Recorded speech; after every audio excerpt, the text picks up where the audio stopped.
नमस्कार दोस्तों, मैं हूं विशेष और आप सबको इस बेहद खूबसूरत दिन की हार्दिक शुभकामनाएं।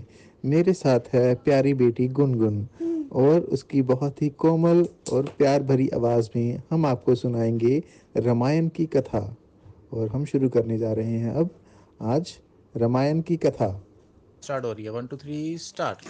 राजा दशरथ के 4 पुत्र थे, राम लक्ष्मण भरत शत्रुघ्न।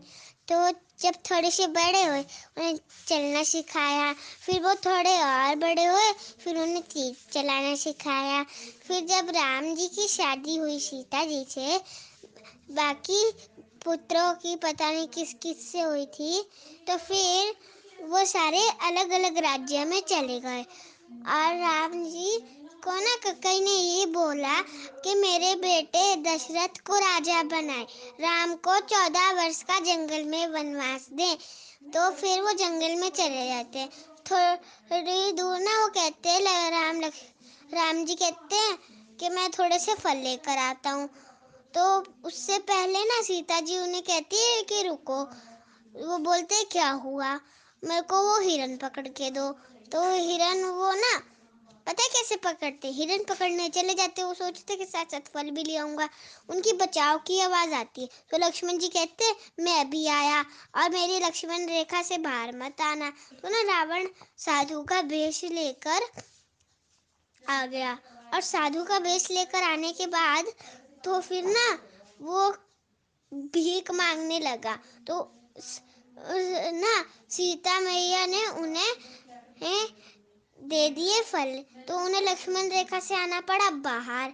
और साधु जी ने गिराया खाना और ले गए अपने असली रूप में सीता जी को। और उन्होंने ना साथ में ना जटाऊ उड़ रहा था, उससे मारकर अब उन्होंने रास्ता खोल लिया।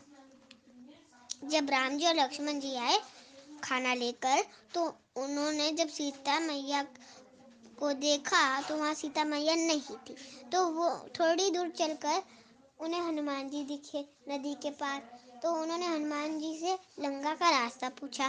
तो लंका 100 किलोमीटर दूर थी। तो फिर ना उन्होंने राम नाम से पत्थर पे लिखकर एक पुल बनाया और फिर उस पर चलने लगे। पत्थरों से पुल बनाया, फिर उस पर चलने लगे। फिर वो लंका पहुंच गए। और ना लंका में जब वानरों की एंट्री हुई तो फिर रावण और बाकी राक्षसों को तक समाचार पहुंच गया। तो समाचार पहुंचने के बाद तो फिर उन्हें ये पता चल गया कि आतंक होने वाला है। तो फिर युद्ध चला। उसमें ना जो राम जो नहीं जो ना रावण का बेटा था, उन्होंने लक्ष्मण जी का वध कर दिया। और फिर उसके कारण युद्ध बंद हो गया। और फिर वो सारे उन्हें अपने ही घर ले आए। तो फिर हम उन्हें लंका को वैद नहीं लंका से वैद्य जी को बुलाया। तो वैद्य जी को बुलाने के बाद लंका से तो फिर उन्होंने बताया कि पहाड़ी पहाड़ी जड़ी बूटी है, उससे लाना है। हनुमान जी को तो पता ही नहीं था कि सारी जड़ी बूटियां चमक रही हैं। तो ना फिर ना उन्होंने एक काम करा, पूरी पहाड़ी उठा के ले आए। तो फिर उन्होंने कहा तुम तो पूरी पहाड़ी उठा ले आए। तो रास्ते में ना उन्हें लक्ष्मण मिले, नहीं शायद शत्रुघ्न मिले और बोलने लगे मेरे को भैया से मिलना है। और बोलने लगे तो पहले तो उन्होंने हनुमान जी को तीर मारा और फिर हनुमान जी राम राम करके उठ गए और बोले के ना राम जी अब तुमसे नहीं मिल सकते।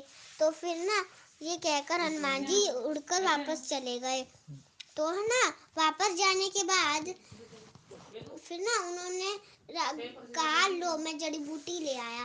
तो उन्होंने जड़ी बूटी तोड़ी और लक्ष्मण जी को चूरा करके पिला दिया। फिर हनुमान जी पहाड़ वापस रखा। और लक्ष्मण जी जिंदा हो गए। फिर रामायण में जब युद्ध खत्म करने के बाद फिर दूसरा युद्ध शुरू हुआ। जब दूसरा युद्ध शुरू हुआ तो फिर उसमें रावण को ना सिर पर राम जी ने तीर मारा, पर उसका एक और सिर आ गया कि उन्हें शिव जी से वरदान था कि तुम्हारी कभी मृत्यु नहीं होगी। स्टार्ट। तो राम जी ने उसके सिर पर तीर मार दिया, तो फिर उसका नया एक और सिर आ गया। तो राम जी को पता नहीं था कि उसे शिव जी से वरदान है, तो उनको हनुमान जी ने बताया कि इनके पेट पर वार करो। तो उन्होंने पेट पर वार करा और ना फिर वो उन्होंने कहा मैं माफी चाहता हूँ। तो हनुमान जी ने भी उनको देखा तो रावण फिर मर गए। तो राम जी अयोध्या लौटे। लक्ष्मण जी ने कहा कि अपना राज्य संभालिए। नहीं, उन्होंने कहा भरत ने कि अपना राज्य संभालो भैया। तो फिर भरत फिर राज्य में ही रहने लगे और राम जी भी राज्य में रहने लगे। और इस त्योहार जब राम जी अयोध्या लौटे तो इस त्योहार को दिवाली बोला जाता है और हम इस त्योहार पे दिए जलाते हैं और हमें पटाखे नहीं फोड़ने चाहिए जिससे पोल्यूशन हो और बंदे बीमार हो। शुक्रिया। Very good.